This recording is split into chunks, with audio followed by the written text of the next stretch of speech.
कर दिया लोगों ने।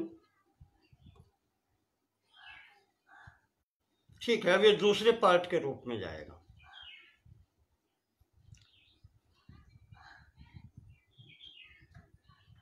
विघ्न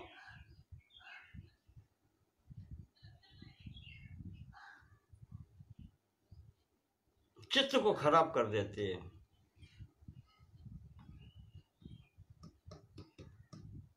फिर से चित्त को एकाग्र करता हूं। मैं बता रहा था श्राद्ध के विषय में। श्राद्ध में ब्राह्मण की परीक्षा कुल, शील, अवस्था, रूप, विद्या और निवास स्थान के द्वारा करनी चाहिए।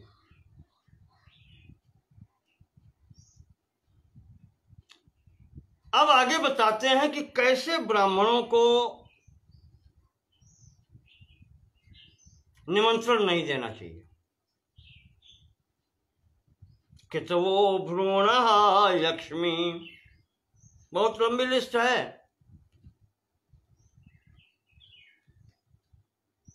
पशुपालो निराकृति, ये ब्राह्मण के संबंध की बात है। ब्राह्मण जहां निमंत्रण हो रहा है।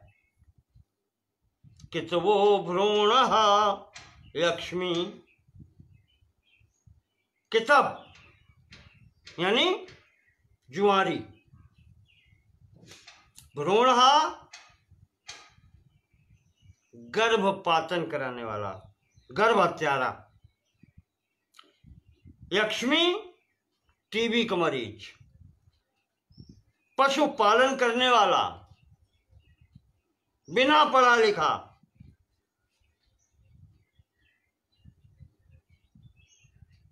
जो गांव में जोत कर्म करता है, जिसको हरकारा कह देते हैं।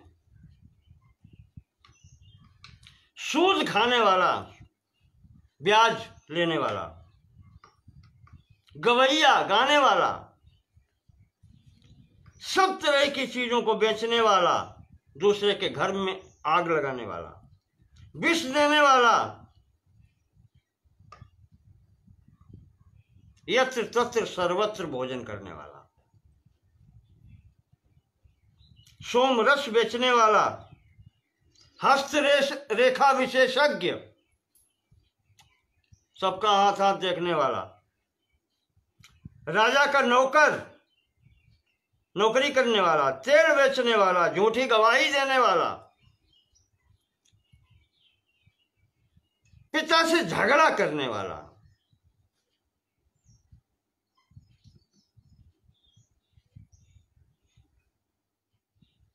जिसके घर में व्यभिचारिणी स्त्री हो, ऐसा ब्राह्मण।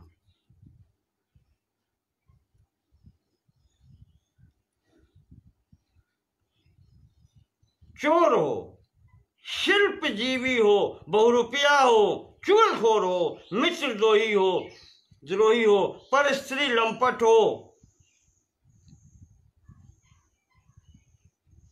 अपात्रों को शिक्षा देने वाला, हथियार बना करके जीविका चलाने वाला और कुत्ते को साथ लेकर घूमने वाला। ब्राह्मण लोगों, ध्यान से सुनना इस चीज को। साथ लेकर लोग पालते हैं। जहां भोजन करते हैं, सामने कुत्ता बैठा है, घर के अंदर रखते हैं उसको, नहलाते झुलाते हैं। इतना बच्चों को नहीं करते हैं।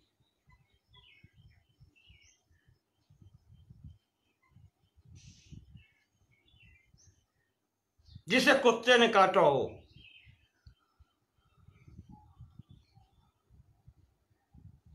जिसके छोटे भाई का विवाह हो गया हो, बड़े का ना हुआ हो, ऐसे ब्राह्मण को भी निमंत्रित नहीं किया जाता।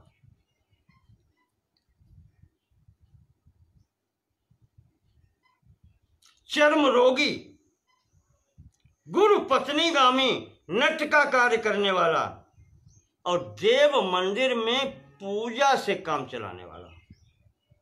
देखें आप, देव मंदिर में पूजा से जो जीविका चलाता है, वो नक्षत्रों का फल बताकर जीने वाला, मेरी समझ में ज्योतिषी हो गया। कहा ऐसे ब्राह्मणों को निमंत्रण नहीं देना चाहिए। ये पंक्ति दूषक कहे गए हैं। और ऐसे व्यक्ति जब निमंत्रित किए जाते हैं, इनको जो कुछ दिया जाता है वो पितरों को न मिलकर के वो राक्षसों को प्राप्त होता है। ये राक्षसों का भाग निश्चित है।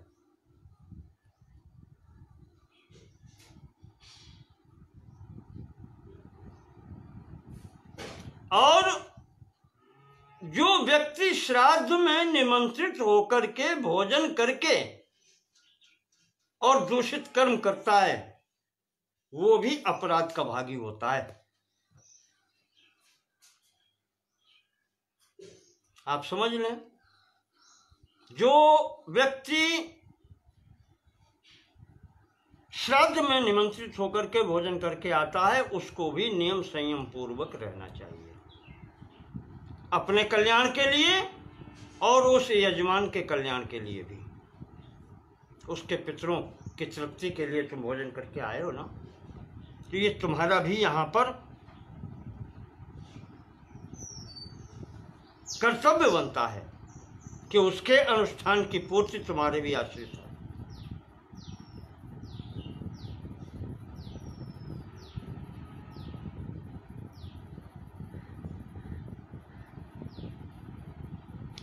जहां श्राद्ध होता हो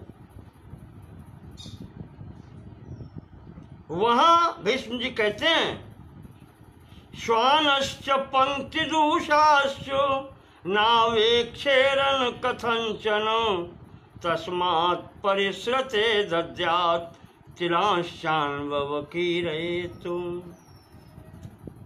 जहां श्राद्ध हो रहा हो वहां ऐसे ब्राह्मणों की जो पंक्ति दूषक बताए हैं, इनकी दृष्टि भी नहीं पड़नी चाहिए, कुत्ते की भी दृष्टि नहीं पड़नी चाहिए। ऐसा स्थान होना चाहिए। और इन सब दोषों से मुक्ति के लिए ही वहां पर सब और तिल विकीर्ण किए जाते हैं, फैलाए जाते हैं।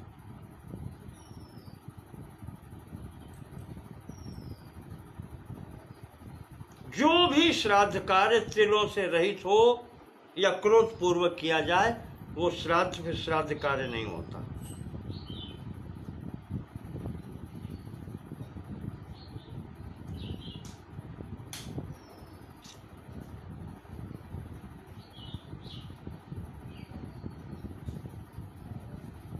किस प्रकार का, अब आप सोच रहे हैं समय के अनुसार जो भी है,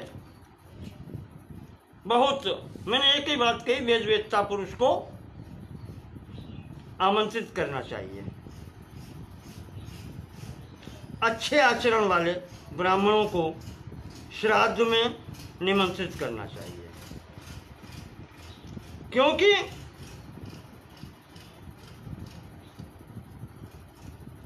श्राद्ध में जो अच्छे व्यक्तियों को दान दिया जाता है वही सफल होता है, वही पितरों को प्राप्त होता है।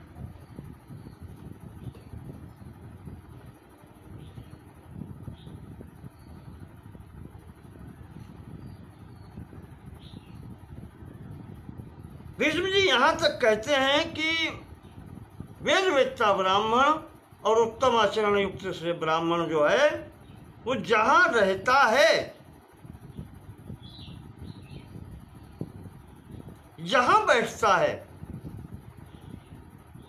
वो अपने आसपास के सभी लोगों को पवित्र कर देता है, उस भूमि को पवित्र कर देता है। यहां तो भीष्म जी ने कहा है कि जिस वंश में रहता है और जहां रहता है, अकेले 3 साढ़े 3 कोस की पृथ्वी को पवित्र कर देता है।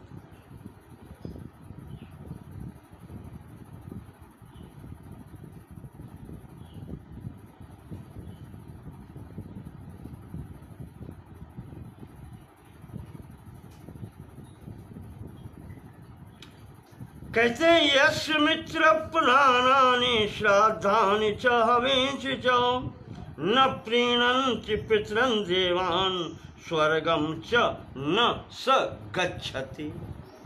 ध्यान से देखिएगा,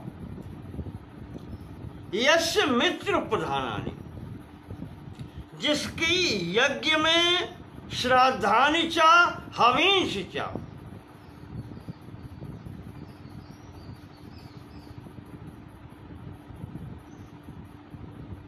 जिसके श्राद्ध में मित्रों की प्रधानता रहती है, ऐसे लोगों को बुलाते हैं विचार जैसे सब।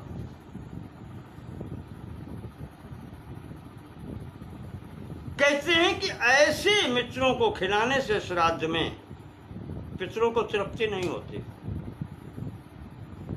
न प्रीणन्ति पितरन् देवान्, न पितरों को तृप्ति होती है न देवताओं को होती है। हविंश का अर्थ आप ये भी ले लें जिसमें हवि प्रयोग होती है, यज्ञ हवन, जो जिसका कार्य है वो उसको ही लिए है। ये नहीं है ब्रह्म कार्य है जो ब्राह्मण के लिए है, उसमें हम उस कार्य के अधिकारी नहीं है, फिर भी घुसे बैठे हैं, इष्ट मित्र भी उसमें घुसा लिए। इसको न पितृलोक लेते हैं न देवता लेते हैं, और ऐसा श्राद्ध करने वाले को, यज्ञ करने वाले को कहीं स्थान नहीं मिलता, न पितृलोक न देवलोक। इसीलिए कहा है तस्मान मित्रम श्राद्ध कृन्नाद्रियेत, जो व्यक्ति श्राद्ध कर रहा है वो मित्रों को आमंत्रित न करे। दद्यान मित्रेभ्यः संग्रहार्थम धनानि, मित्रों को आमंत्रित न करे।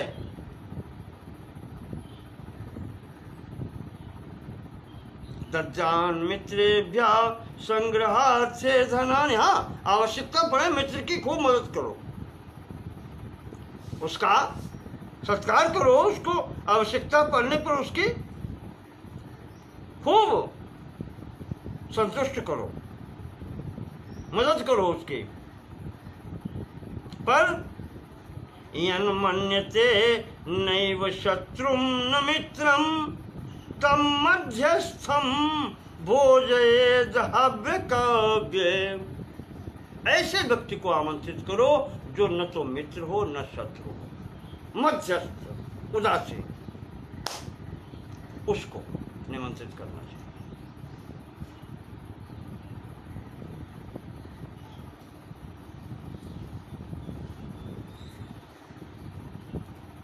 कहते हैं कि जैसे ऊसर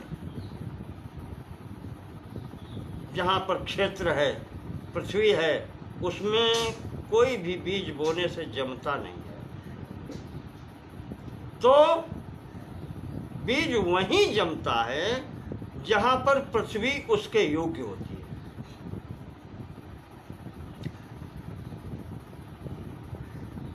और पृथ्वी जब सुंदर होती है तो कैसा भी उल्टा सीधा बीज पड़े जमता अवश्य। तो इसीलिए कहा है कि श्राद्ध में ऐसे ब्राह्मण को नियुक्त करो या आमंत्रित करो जिसके द्वारा पितरों को दिया हुआ हव्य कव्य प्राप्त हो। जो ब्राह्मण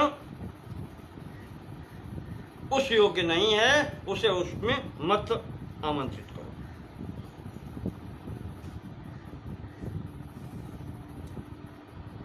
ये विशेष तौर से श्राद्ध के निमित्त बताया गया है। इसके बाद में महाराज निमि का प्रसंग आता है। भीष्म जी बताते हैं कि श्राद्ध कहां से आया।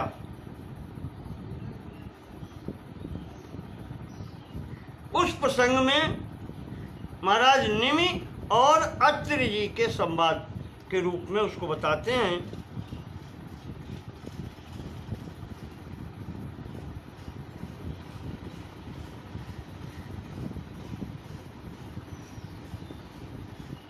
ब्रह्मा जी के वंश में अत्रि ऋषि हुए हैं, ब्रह्मा जी से ही उनकी उत्पत्ति है, और उनके पुत्र हुए दत्तात्रेय जी, जो अवधूत कहे जाते हैं।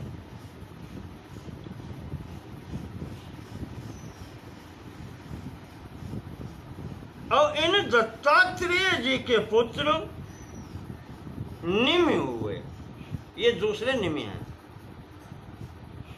वो इक्ष्वाकु के वंश में है निमि, मनु के वंश में, और यहाँ पर ये निमि नाम है, दत्तात्रेय जी के पुत्रों में आए हैं।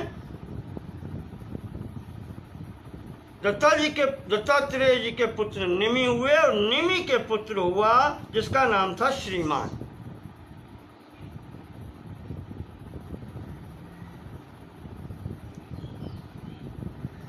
ये जो निमि का पुत्र था, इसने बहुत तपस्या की।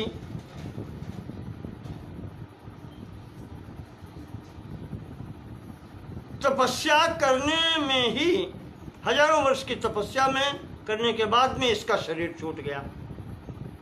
श्रीमान जो था, इसका शरीर छूट गया। तो महाराज निमि जो थे दत्तात्रेय जी के पुत्र, बहुत दुखी हुए। विधिवत उन्होंने अशौच निवारण के पश्चात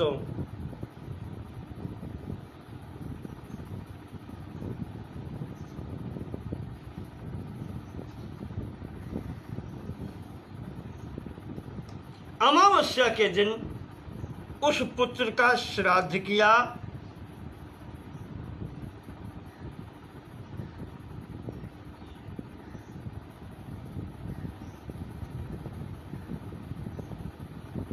अमावस्यां महाप्राज्ञो विप्रानानाय पूजितान् दक्षिणावर्तिका सर्वाभ्रसी स्वयमथा करोतु। सप्त विप्रांस्ततो भोज्ये युगपथ समुपानयतु। ऋते च लवणं भोज्यम श्यामाकान्नं ददौ प्रभु। महाराज ने 7 ब्राह्मणों का को आमंत्रित किया और कुशों पर बैठा करके एक साथ भोजन के लिए, सावा एक अनाज होता है, वो भोजन के लिए ऋते च लवणम, उसमें नमक नहीं पड़ा था, बिना नमक का ये भोजन कराया।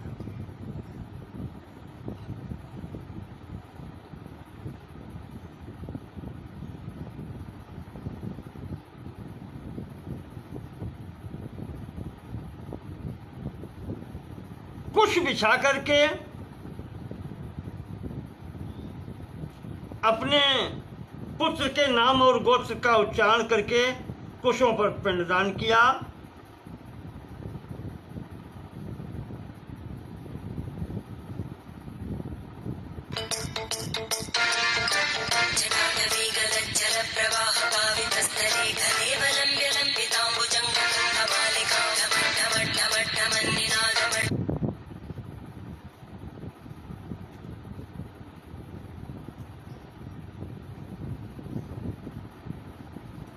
जब ये पिंडदान कर चुके तब उन्होंने सोचा विधान का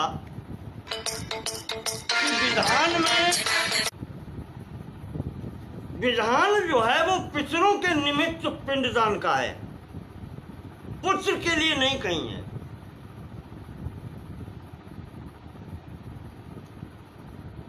तो जब पुत्र के लिए नहीं है और मैंने पुत्र के लिए कर दिया,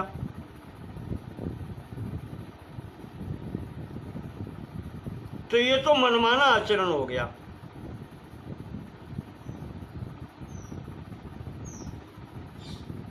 जब ये उन्हें याद आया तो कहा कि इससे तो हमें ये ब्राह्मण श्राप भी दे सकते हैं कि तुमने ऐसा कैसे कर दिया, ये तो विधान नहीं है पुत्र का करने का, पितरों के निमित्त है विधान।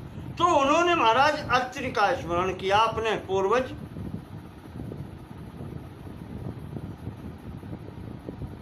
और उनको बुलाया। निवेदन किया, महाराज ऐसी ऐसी स्थिति हो गई, अब क्या करें। तो अत्रि जी ने कहा कि ठीक है, अब जो किया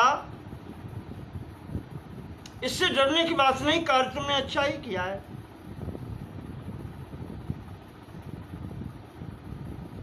ब्रह्मा जी ने जो बतलाया है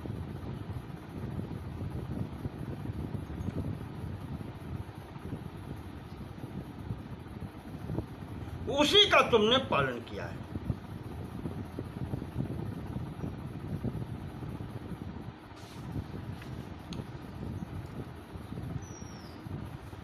ब्रह्मा जी ने जो बताए हैं पितृ कितने प्रकार के हैं, आपने भी जब जल देते हैं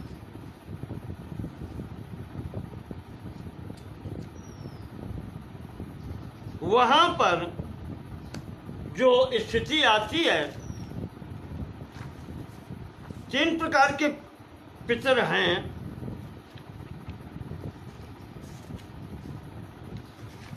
अग्निश्वात और पिंड के अधिकारी जो हैं,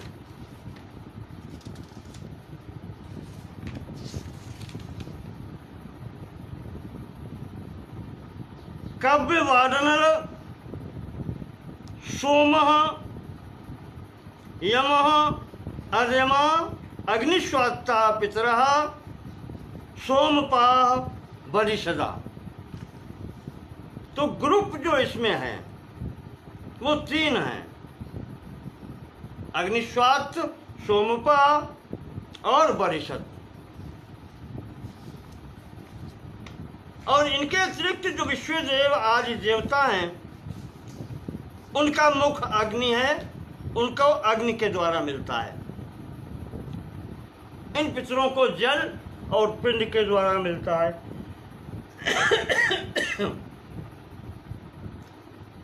तो तुमने ठीक ही किया है, कोई निषिद्ध कार्य नहीं किया है। और यहां पर उन्होंने अत्रि जी ने बताया है कि श्राद्ध में किन वस्तुओं का प्रयोग नहीं करना चाहिए, अश्राद्धेय वस्तु कौन सी हैं। उसमें है कि निषिद्ध अन्न का प्रयोग नहीं होना चाहिए, जो अन्न निषिद्ध है। जैसे कोदों एक अन्न होता है,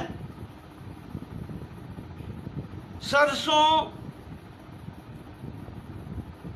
हींग आदि जो छौंकने वाले वस्तुएं हैं इनका प्रयोग नहीं होता है, उसमें हींग का विशेष तौर से प्रयोग नहीं। शाकों में प्याज, लहसुन, सहजन, कचनार, गाजर, कुमड़ा, लौकी इनका प्रयोग नहीं होता। काला नमक इसका भी प्रयोग नहीं होना चाहिए।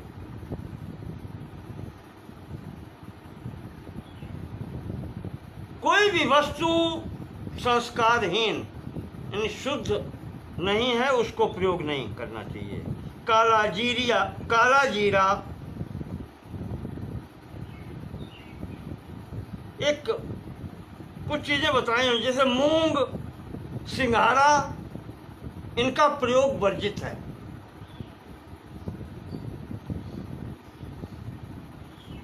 नमक, जामुन का फल ये सब वर्जित है।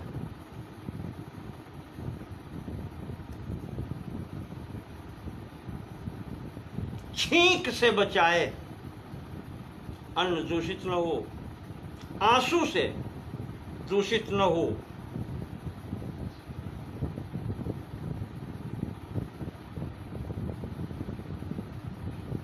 उस स्थान पर चांडाल या ऐसे स्तर के व्यक्ति न हो।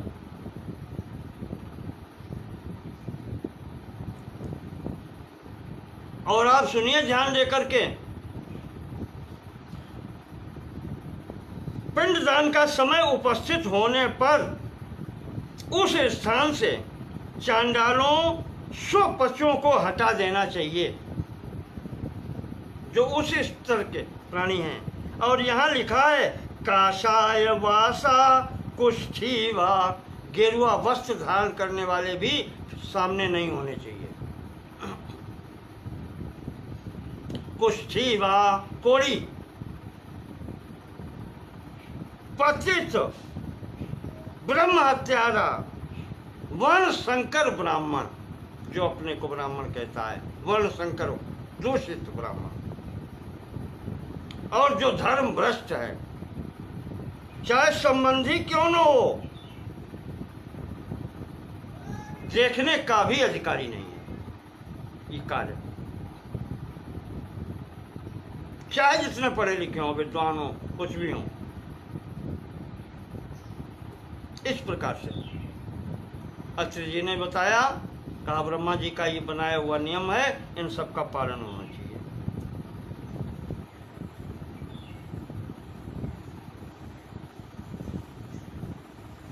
भीष्म जी कहते हैं कि युधिष्ठिर, इस प्रकार से सर्वप्रथम श्राद्ध दत्तात्रेय जी के पुत्र निमि ने किया था। यहां से ये प्रारंभ होता है कर्म, और वहां से ही जो ये शास्त्र विधि बताई गई उसके अनुसार पितृयज्ञ का अनुष्ठान होने लगा।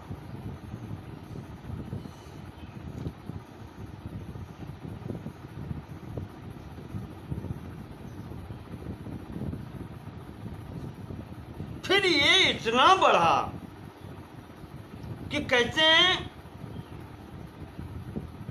पितरों को भी अजीर्ण हो गया, देवताओं को खाते खाते पेट खराब हो गया, पितरों का भी पेट खराब हो गया। इतना भोजन मिलने लगा इस कार्य से, हव्य और कव्य दोनों प्राप्त होने लगे। तो इन्होंने जाकर के ब्रह्मा जी से कहा कि महाराज अब तो बहुत विचित्र स्थिति है, हम तो खाते खाते पेट खराब हो गए हमारे, कैसे हो? तो ब्रह्मा जी ने कहा अच्छा ये अग्नि देवता हैं मेरे साथ में, इन्हें ले जाओ, ये तुम्हारे कल्याण की बात करेंगे। तब अग्नि जी ने कहा कि भाई ऐसा करो कि भोजन में हमें भी साथ रखो, और हम जब साथ रहेंगे तब तुम्हारी ये स्थिति नहीं होगी।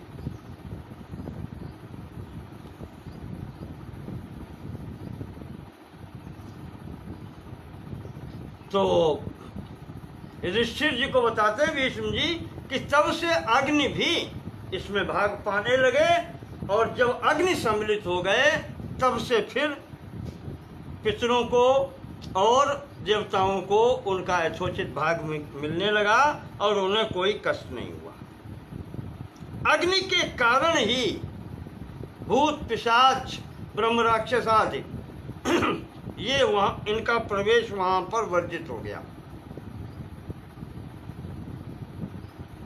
ये सब भाग जाते हैं जहाँ अग्नि होते हैं।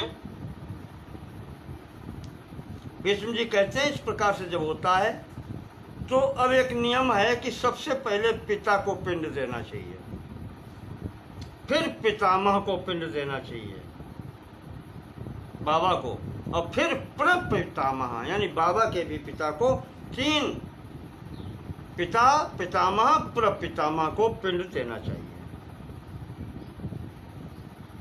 कहा तो यहाँ तक गया है कि एकाग्रचित्त होकर के गायत्री मंत्र का उच्चारण करते हुए देना चाहिए।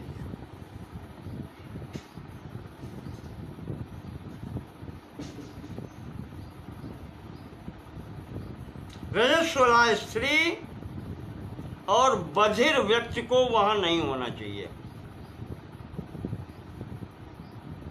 दूसरे वंश की स्त्री को भी वहां नहीं होना चाहिए जहां ये पिंडदान हो रहा है।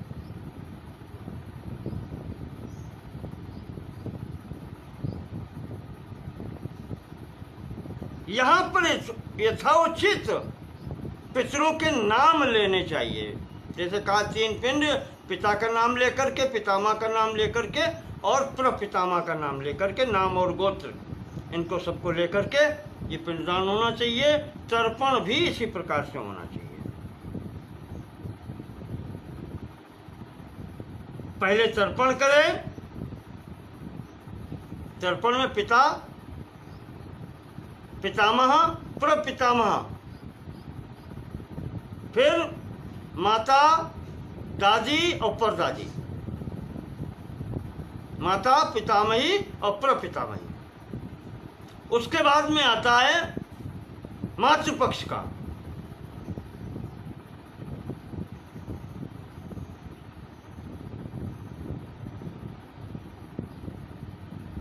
वो भी 3 पीढ़ी का, नाना,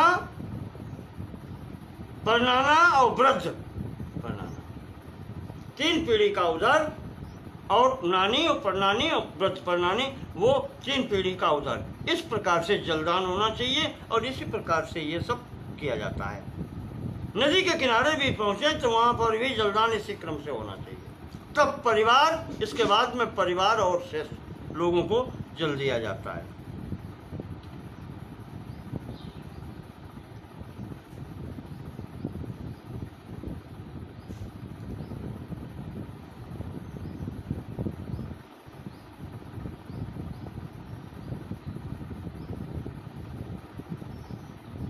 इस प्रकार से यहाँ पर ये सब चीज़ें बताई गई हैं। गृहस्थों का धर्म बताया गया है कि गृहस्थ क्या क्या करना चाहिए, और इस स्थिति में गृहस्थों के लिए भी बहुत कुछ है।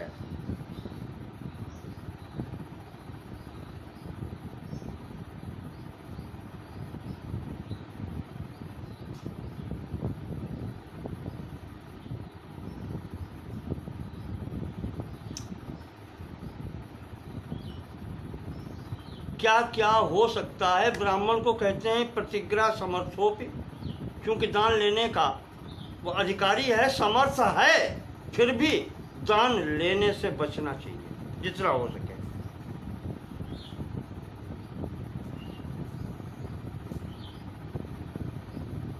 व्यक्ति को उपवास भी रहना चाहिए गृहस्थ धर्म में रह करके। कहते हैं गृहस्थ धर्म में उपवास ही तपस्या है।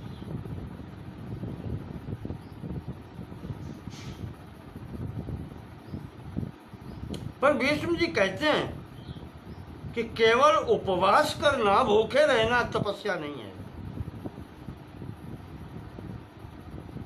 ये तपस्वी नहीं हो सकते, न धर्मज्ञ हो सकते हैं।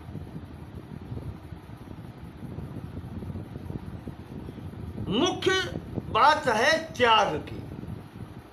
जो व्यक्ति त्यागी है, यानी उसकी कहीं भी आसक्ति नहीं है, ऐसा व्यक्ति ही, त्याग संपन्न व्यक्ति ही उत्तम है। ऐसा व्यक्ति, ऐसा ब्राह्मण सदा उपवासी माना जाता है।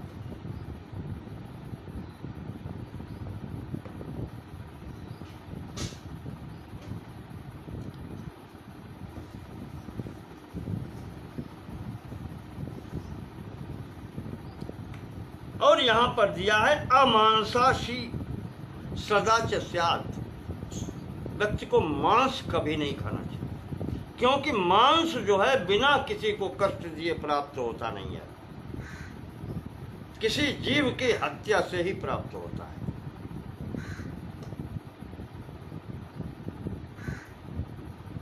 अभय अभक्षयन वृथा मांसम अमांसाशी भवत्युत। जो मांस नहीं खाता है वही दानम ददत पृथ्वी स्याद अस्वप्नश्च दिवास्वपन। वो सदैव पवित्र माना जाता है। जो दान देने वाला है वो पवित्र माना जाता है। जो दिन में नहीं सोता है, जो दिन में नहीं सोता है वो जागृत व्यक्ति माना जाता है। रात में तो सभी सोते हैं,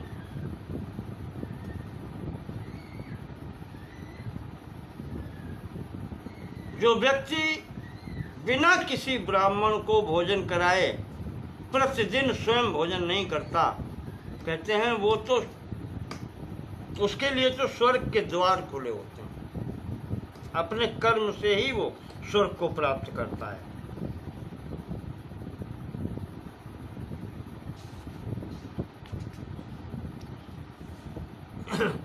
इस प्रकार से यहाँ पर बहुत श्राद्ध कर्म की और ब्राह्मण भोजन की प्रशंसा की गई है।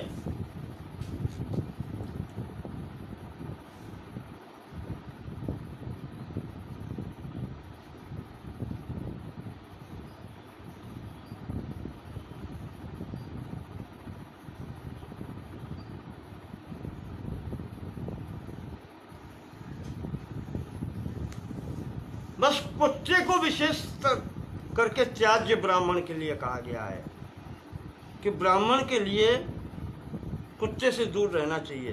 कुत्ते की दृष्टि जहां पड़ जाती है वो दूषित हो जाता है, भोजन में विशेष करके। इसके संबंध में कथानक बताया है।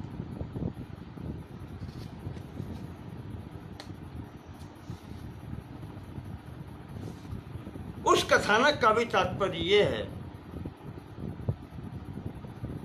कि जो भोजन पर कुत्ते की दृष्टि पड़ गई है वो फिर ग्रहण करने योग्य नहीं रह जाता। ये पंक्ति दूषक जितने भी बताए हैं अभी, रोगी, कोढ़ी, क्षयी, ये जितने भी हैं, इनकी दृष्टि भोजन पर नहीं पड़नी चाहिए। इन्हें देना है तो इन्हें निकाल के अलग से खिलाओ, उस श्रेणी में ये नहीं आते। यहाँ पर विभिन्न ऋषियों ने अपने 93-94 अध्यायों में मत प्रकट किए हैं। 92-93-94 अध्यायों में। इसके बाद में 95वें अध्याय में छत्र और उपाना, छाता और जूता दान करने का फल बताया गया है। एक बार की घटना है, जमदग्नि जी जा रहे थे, साथ में पत्नी थी, धूप बहुत तेज थी, तो उस समय महाराज जमदग्नि जी को क्रोध आ गया।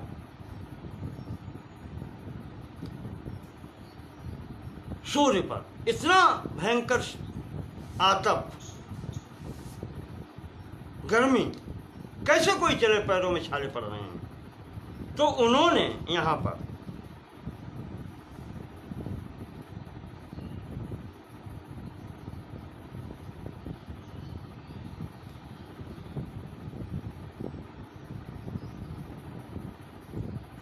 भगवान सूर्य देव ने क्षमा मांगी है जमदग्नि जी से, और यहीं पर भगवान सूर्य ने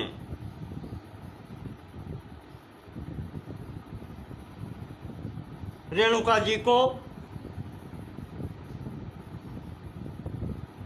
और जमदग्नि जी को छाता और जूता दान किया है कि महाराज हमारा तो ये कार्य ही है, आप मुझसे रुष्ट हो जाएंगे, मुझे शाप दे देंगे तो क्या होगा, संसार की स्थिति बिगड़ जाएगी, इसलिए आप ये धारण करें, जब धूप तेज हो तो छाता लगाएं और पैरों में ये उपाना है यानी जूता पहने।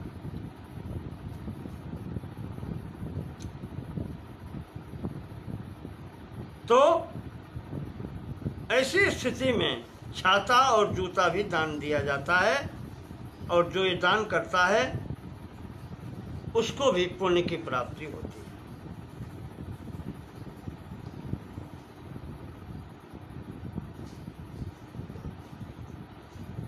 यहाँ पर विभिन्न प्रकार के धर्म बताए गए हैं। शूद्रों के लिए बताया गया है कि वो कुछ नहीं कर सकते हैं, सेवा कर सकते हैं, उनको सेवा करने से ही सब वस्तुओं की प्राप्ति होती है। अलग से कुछ भी करना नहीं होता है।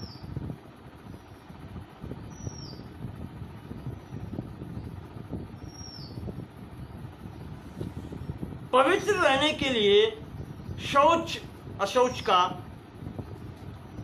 सबको उतना ही अधिकार है जो ब्राह्मण, क्षत्रिय, वैश्य, शूद्र सबके लिए है। जैसे मैंने नहीं कहा था कि यम जो हैं अहिंसा, सत्यम, अस्तेयम, ब्रह्मचर्यम, अपरिग्रह, ये जो 5 हैं वो सबके लिए हैं। जीव मात्र को उसका पालन करना चाहिए, मनुष्य को तो विशेष करके।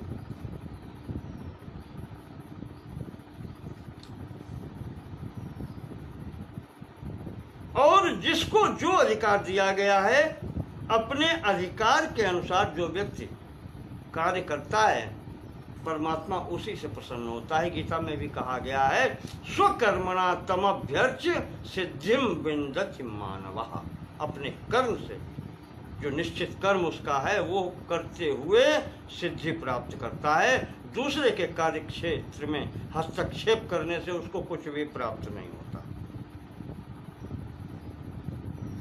तो जिसका कार्य सेवा करना है वो सेवा करके सिद्धि प्राप्त करता है, और अन्य जिसको जो कार्य बताया गया है उसको उसी के अनुसार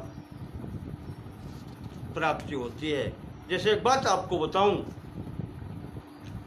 जिस मर्ज में, जिस रोग में जो दवा बताई गई है, वो दवा ही उस रोग में अनुकूल होती है, फायदा करती है। कोई ये कहे कि मुझे बुखार है,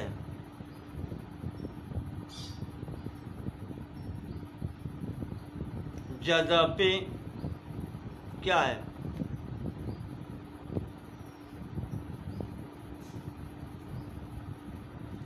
जो वस्तु किसी को हानि पहुंचा रही है, रोगी वही मांग रहा है, तो क्या दी जा सकती है? नहीं दी जा सकती। और अगर वो सेवन मनमाना करेगा तो मरना है, फिर अहित ही होना है। इसी प्रकार से यहाँ पर है, जिस व्यक्ति के लिए जो आचरण निश्चित किया गया है वो ही उसको करना चाहिए। वो अगर छोड़ के दूसरे के अधिकार क्षेत्र में प्रवेश करता है, करना चाहता है, तो उसका हित कभी नहीं हो सकता। ये मुख्य बात है। शास्त्र के ज्ञान से ही उसको गति प्राप्त होती है, शास्त्र के अनुकूल ही चलने से उसकी गति होती है, अन्यथा कोई भी गति नहीं होती। इसी क्रम में वो कल वाली बातें फिर से आ गई हैं। अभ्यास हर जगह चल रहा है कि वृक्षों को लगाने से क्या होता है, सरोवर, तलाब, इनको खुदवाने से, बनवाने से व्यक्ति को पुण्य लाभ होता है। इष्ट और आपूर्त, इष्ट और पूर्त जो कल मैंने आपको बताए थे, उन सब कर्मों को करने से व्यक्ति को सुकृत की प्राप्ति होती है। इसलिए ये विशेष प्रकार से करने ही चाहिए, इनसे ही कीर्ति प्राप्त होती है। गृहस्थ धर्म का पालन करना चाहिए, और गृहस्थ धर्म में जो 5 प्रकार की यज्ञ बताई गई हैं वो प्रतिदिन करनी चाहिए।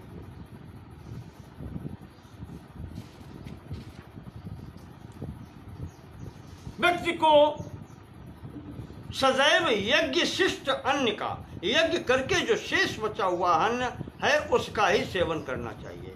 हमारे यहाँ माताएं पहले करती थी, जब तक चूल्हा जलता था, बचपन का भी मुझे याद है, चूल्हे से अग्नि निकाल करके रोटी और बिना नमक रहित जो, वो नमक रहित जो वस्तु है उसको उसमें से निकाल करके जो प्रथम, सर्वप्रथम 5 आहुतियां अग्नि में दी जाती थी। साधारण तौर पर ये होता था, घी मिश्रित करके उसमें 5 आहुतियां अग्नि में दे करके, जल दे करके, उसके बाद में गाय को दिया जाता था। ये होता था। अब नहीं होता, गैस जलती है, कहाँ आहुति देंगे।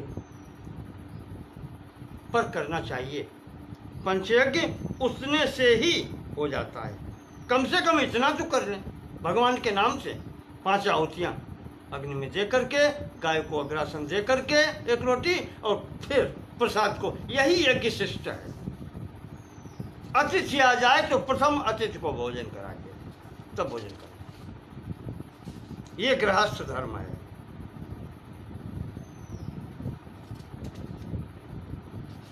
इसी के संबंध में पुष्प, धूप, दीप और ये सब दान तो कह दिया गया है कि येन केन विधि दीने दान करहि कल्याण, किसी भी प्रकार से हो दान होना चाहिए। दान ही सब प्रकार से कल्याण करता है। और इसके ही बारे में कहा गया है कि शोधन धन्य प्रथम गति जाकी, वही धन धन्य है इसकी प्रथम गति हो। प्रथम गति दान, दूसरी गति भोग, और तीसरा तो सबकी गति नाश होना, तो फिर ही अंत में। तो प्रथम गति जिस धन की हो वही धन धन्य है।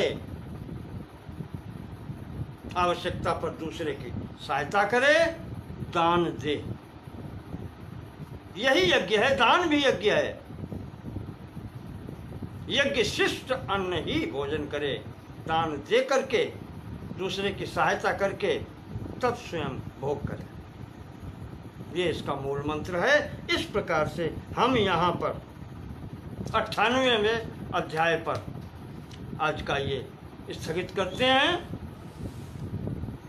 आप सब लोगों का सुनने के लिए बहुत बहुत धन्यवाद। शेष बात अगले अंक में कल फिर। धन्यवाद।